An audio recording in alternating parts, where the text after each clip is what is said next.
बीते कुछ दिनों से हिमंता जिस तरीके से बौखलाए हुए हैं ना, आज उनकी बौखलाहट को बढ़ाने का काम एक बार फिर राहुल ने कर दिया।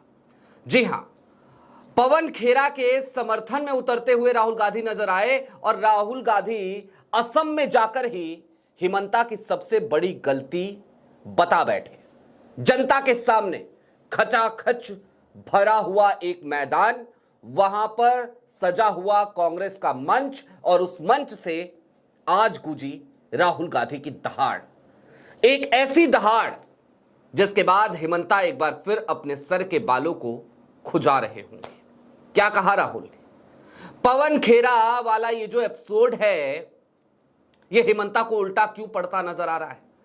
सारी बातें जरा विस्तार से करने की जरूरत है और राहुल के उस बयान को, जिसमें सबसे बड़ी गलती को अंडरलाइन किया है राहुल ने, उसे डिकोड करने की जरूरत है। नमस्कार, मैं स्वप्निल और आप मुद्दा देख रहे हैं। दोस्तों, आगे बढ़े उससे पहले वही छोटी सी अपील। मुद्दा इन दिनों एक गंभीर आर्थिक संकट से जूझ रहा है। एक तरफ हमारे मेन बैंक अकाउंट्स बीते लंबे समय से फ्रीज चल रहे हैं, तो दूसरी तरफ हमारे 2.5 साल पुराने चैनल को हमसे लंबे समय तक छीन कर रखा गया था। ऐसे में डे टू डे ऑपरेशंस में मुद्दा को काफी मुश्किलों का सामना करना पड़ता है। लिहाजा आपसे गुजारिश है, यदि आप चाहें तो स्क्रीन पर दिख रहे क्यूआर कोड या फिर के नीचे दिख रहे यूपीआई नंबर्स के जरिए मुद्दा की छोटी छोटी मदद जरूर कीजिएगा, ताकि इस दौरे हालात में भी हमारी बेबाकी यूं ही बरकरार रहे। हम सत्ता की आंखों में आंखें डालकर सवाल करते रहें। अब आगे बढ़ते हैं। गंगा में बहुत पानी बह चुका है, उन बातों को रिपीट करने का कोई मतलब नहीं है। आप सब बेहतर तरीके से जानते हैं कि बीते 5 अप्रैल के बाद से किस तरीके का एक सियासी बवंडर उठा हुआ है असम की राजनीति में। दिल्ली की प्रेस कॉन्फ्रेंस पवन खेरा की, फिर गुवाहाटी की प्रेस कॉन्फ्रेंस, फिर हिमंता बिस्वा शर्मा की बार बार आती सफाई और हर सफाई में उनकी दिखती हुई बौखलाहट, यहां तक कि मल्लिकार्जुन खड़गे को भी ना जाने क्या क्या बोलते हुए नजर आए हिमंता। और हिमंता जितनी ज्यादा बौखलाहट दिखा रहे हैं, उतना ही उनका नुकसान हो रहा है। और आज की तारीख में ऐसा लगता है जैसे भारतीय जनता पार्टी की टॉप लीडरशिप ने भी उनका साथ छोड़ दिया हो। और ऐसे में अगर राहुल असम में पहुंचकर हिमंता की सबसे बड़ी गलती ही बताने लगे तो क्या होगा? किया राहुल ने आज ऐसा। पवन खेरा के साथ खड़े हुए नजर आए आज राहुल गांधी। पवन खेरा ने जो आरोप लगाए थे, आज उन आरोपों को ही दोहराते हुए नजर आए राहुल गांधी। सुनिए राहुल ने क्या कहा। और इसने एक गलती, बहुत बड़ी गलती की। इसने भ्रष्टाचार में अपने परिवार को भी शामिल कर दिया। अब सिर्फ ये नहीं फंसेगा, अब इसका परिवार भी फंसेगा। उनको भी इसने बर्बाद कर दिया। जमीन के मामले में, करप्शन में परिवार को डाल दिया, बेचारा परिवार भी फंसेगा। कोई नहीं बचने वाला इनमें से। अब सुना आपने राहुल गांधी को। राहुल ने सीधे तौर पर हिमंता की सबसे बड़ी गलती को जब अंडरलाइन किया तो कहा कि इसकी सबसे बड़ी गलती यह है कि इसने अपने परिवार को भी भ्रष्टाचार में संलिप्त कर लिया। यह आरोप राहुल गांधी ने हिमंता पे लगाए। यही नहीं रुके, राहुल ने सीधे तौर पे कहा कि खुद तो जाएगा ही जाएगा, परिवार को भी इसने अपने बर्बाद कर दिया।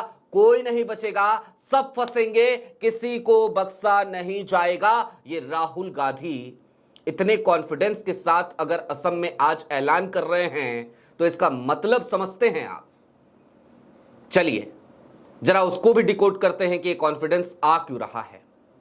दरअसल आज की तारीख में, बीते कुछ दिनों से आप खबरें देख रहे होंगे ना कि कांग्रेस का ये नेता छोड़ के चला गया, कांग्रेस का वो नेता छोड़ के चला गया, कांग्रेस को बड़ा डेंट पड़ गया, बड़ा नुकसान हो गया, बड़ी फजीयत हो रही है, कांग्रेस के सांसद छोड़ के जा रहे हैं, ये सब आप सुन रहे होंगे।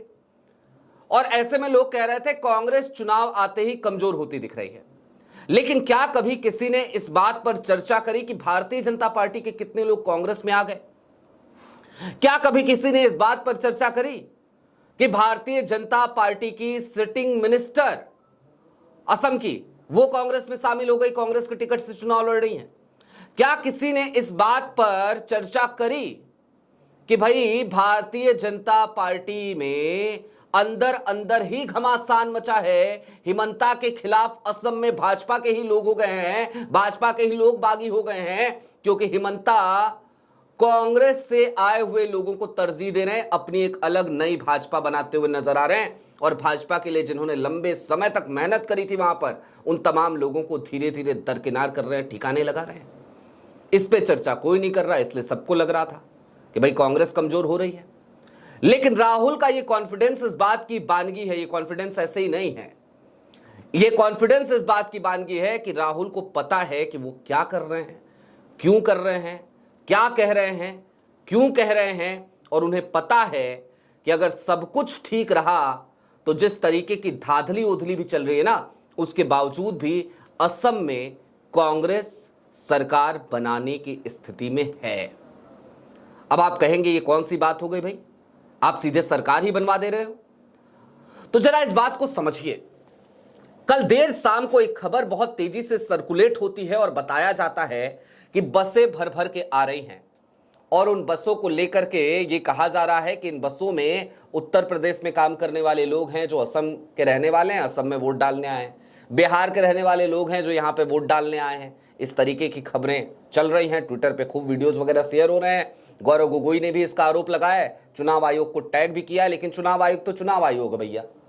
अभी टीएमसी के सांसदों ने खुल करके बता दिया कि चुनाव आयोग विपक्ष के लिए गेट लॉस्ट कहता है, और भारतीय जनता पार्टी के लोगों के लिए खैर रेड कार्पेट बिछाता होगा। उसकी बानगी तो कल असम की पुलिस जो इस समय चुनाव आयोग के अंतर्गत काम कर रही है उसने भी दिखाई दिया था। तो ये जो धाधली उधली चल रही है ना, इसके बावजूद मैं कह रहा हूं, क्यों कह रहा हूं जानते हैं? दरअसल देखिए, हिमंता बिस्वा शर्मा के साथ अगर आज की तारीख में आप गौर से देखें तो पवन खेरा ने जो पीसी करी उसकी टाइमिंग थी 5 अप्रैल की। 5 अप्रैल की पीसी यानी कि चुनाव प्रचार की खत्म होने का लगभग समय आ गया था भाई। 9 तारीख को वोटिंग है, शाम को चुनाव प्रचार थम जाएगा, और उससे पहले ही पवन खेरा ने एक बड़ा बम फोड़ दिया, और उस बम के फूटते ही हिमंता बिस्वा शर्मा बौखला गए, लगे सफाई देने, जगह जगह उनकी मीडिया बाइट्स आने लगी। और इन तमाम चीजों के बीच हुआ क्या कि पवन खेरा की प्रेस कॉन्फ्रेंस जो असम में जगह जगह तक नहीं पहुंची थी, वो खुद हिमंता बिस्वा शर्मा ने कूद कूद कर बौखलाहट में अपनी जगह जगह तक पहुंचवा दिया। अब पवन खेरा के आरोपों में कितना दम है, आरोप सही है गलत है, ये सब जांच का विषय है अभी, लेकिन लोग उसकी चर्चा करने लगे हैं असम में। अच्छा, हिमंता बिस्वा शर्मा के ऊपर ऐसा नहीं है कि इस तरीके के आरोप पहली बार लगे हों। याद कीजिए, जब हिमंता बिस्वा शर्मा कांग्रेस में हुआ करते थे, शारदा चिटफंड घोटाले का आरोप था हिमंता के ऊपर, लेकिन हिमंता भारतीय जनता पार्टी में शामिल हो गए, पाक साफ हो गए, वॉशिंग मशीन है भाई, धुल गए, बिल्कुल धुल धाल के निकल गए मामा बाहर। और जब मामा निकल गए बाहर, एक मामा ये हैं, एक मामा भाई शिवराज जी हुआ करते थे जो आजकल कृषि मंत्री हैं, तो मामा धुल धाल के बाहर आ गए, भारतीय जनता पार्टी ने मुख्यमंत्री बना दिया इनको। और बनाती क्यों नहीं भाई, एहसान था तो बनाया। अब लेकिन दोस्तों कुछ और चीजों को समझिए। दरअसल ये कांग्रेस ना वो पुरानी वाली कांग्रेस अब नहीं है। मैं बार बार कहता हूं कि कांग्रेस बदल रही है, और बदल रही नहीं, अब मुझे अपने इस वाक्य में भी सुधार लाने की जरूरत है। बदल रही नहीं है, बदल गई है भाई। एआई प्रोटेस्ट हुआ, राहुल गांधी ने खुल करके एआई समिट में जो प्रोटेस्ट हुआ, यूथ कांग्रेस के लोगों का साथ दिया, खुल करके पूरी कांग्रेस आकर के यूथ कांग्रेस के साथ खड़ी हो गई, कहा कुछ गलत नहीं किया है, सब ठीक है, सब चंगा सी। अब पवन खेरा के आरोपों में सच्चाई है कि नहीं है, यह जांच का विषय है, लेकिन उसके बावजूद आप देखिए लगातार कांग्रेस पवन खेरा के समर्थन में आपको खड़ी नजर आती है। तमाम लोगों के बयान आ रहे हैं, तमाम लोगों के ट्वीट्स आ रहे हैं, और इन सब के बीच आज की तारीख में राहुल गांधी की जो भाषा थी कि अपने परिवार को भी इसने शामिल करके बहुत बड़ी गलती करी है भ्रष्टाचार में, यह क्या आपको नहीं लगता कि पवन खेरा के ही प्रेस कॉन्फ्रेंस का एक एक्सटेंशन था? जाहिर सी बात है, मुझे तो लगता है कि पवन खेरा ने जो कुछ भी कहा उसको एंडोर्स करते हुए आज मुझे राहुल गांधी नजर आए। अब क्या करेंगे हिमंता बिस्वा शर्मा?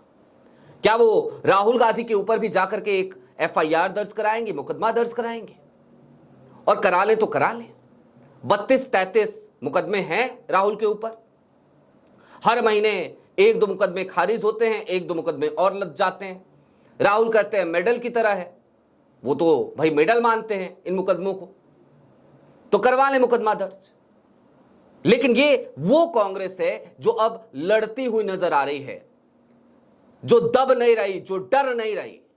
और इस कांग्रेस में अब ऐसे ही लोगों की ज्यादा चल भी रही है जो डरना नहीं जानते, जो लड़ना जानते हैं, जो झुकना नहीं जानते, जो खुलकर मुखर होकर बोलना जानते हैं, जो खामोश नहीं रहते और जो हर मुद्दे पर बेबाकी के साथ अपनी बात रखना जानते हैं। पवन खेरा उनमें से एक हैं। पवन खेरा इज एसेट फॉर कांग्रेस, वो बहुत बड़ा एसेट है कांग्रेस के।